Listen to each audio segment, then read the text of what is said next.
lot of intellectual vivacity in the air, and Immanuel Kant is a giant among other giants at this time.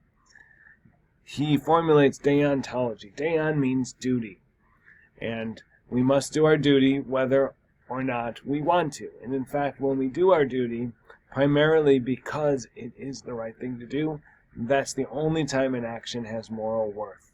When we do the right thing, but we do it because of a feeling we have, it doesn't have moral worth. We've done the right thing, but we were not primarily motivated by the fact that it is our duty to have done that action.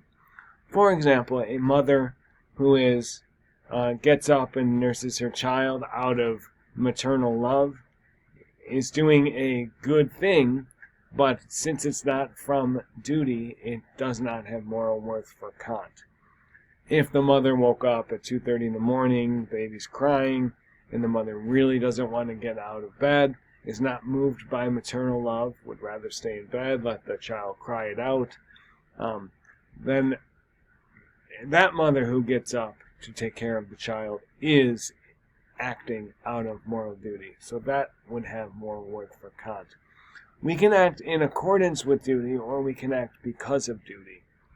So if there's a shopkeeper who doesn't overcharge a naive youngster, well, the question would be why? Why does the shopkeeper not overcharge the youngster?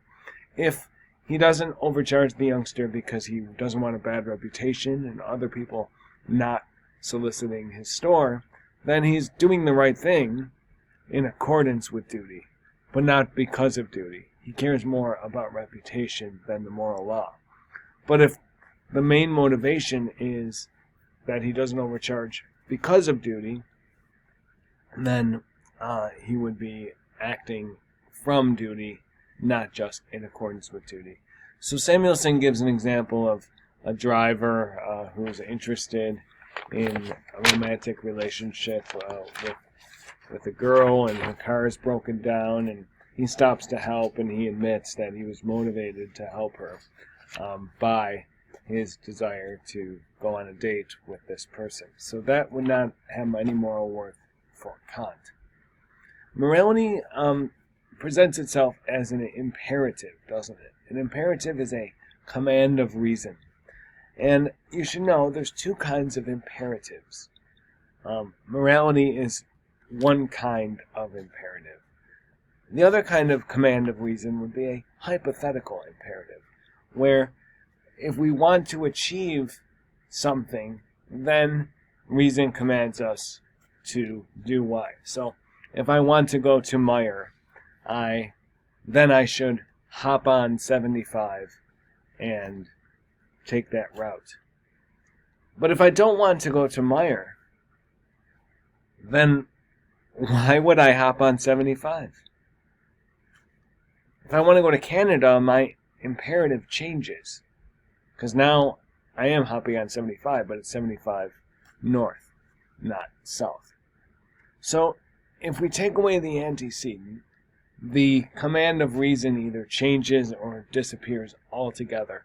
Morality is not like that. Duty is not like that. If we take away the antecedent, if I want to do X, the moral command is still there. So if I want people to like me, then I ought not to punch them in the gut. If the I want people to like me goes away, I'm still commanded by morality to not punch people in the gut. And so far, just like those signs at work sites, I've gone many, many days without punching someone in the gut. So you'll be happy to know that my morality in that regard is doing very well. Kant gives 4 formulations of the categorical imperative, and they are, I'm trying to see here if they're listed by Samuelson. They are discussed, but they are not really listed in order, so I put them here for you to look at. Act only in accordance with the maxim, through which you can at the same time will that it should become a universal law. So an example of that would be the following. Suppose I want to tell a lie to get out of trouble, and I lie. Can that be universalized? Well, it could be. We could live in a world where everyone lies. But could I, as I'm telling my lie, at the same time will that lying would become universal? No, I can't will that, because then nobody would believe my lie, and my lie would not function as presenting a truth, because no one would believe me. So I would not will it to become universal. Some things cannot become universal, and some things could become universal, but we wouldn't will them to become universal. So it's our own logic that is determining what's right and wrong here. And this is an interesting time in history, because we don't have God commanding moral law like Mosaic 10 Commandments sort of thing. And we're not getting the moral law from our culture. We are getting it from individual reason. And it's because the individual has the ability to legislate the moral law that we get the second formulation. We have to respect each other as legislators of the moral law. So that means we may never use someone merely as a means to our own end, but we must treat them as an end in themselves. So I linked to the syllabus a discussion between Michael Sandel and some others about torture and human dignity. And here we see the Kantian ethic in full glory, I would say, where we cannot torture someone, according to Kant, because we would be making them as a means to our own end, to bring about some consequence that we deem is acceptable. And they could never consent to that as an end in themselves. We should watch that, and maybe even watch it twice. Interestingly, Peter Singer is featured in this video. Peter Singer, who we talked about last period, or at least I talked to you about Peter Singer. Sandel interviews Peter Singer, and Singer gives a utilitarian approach to torture, and you'll find that very intriguing.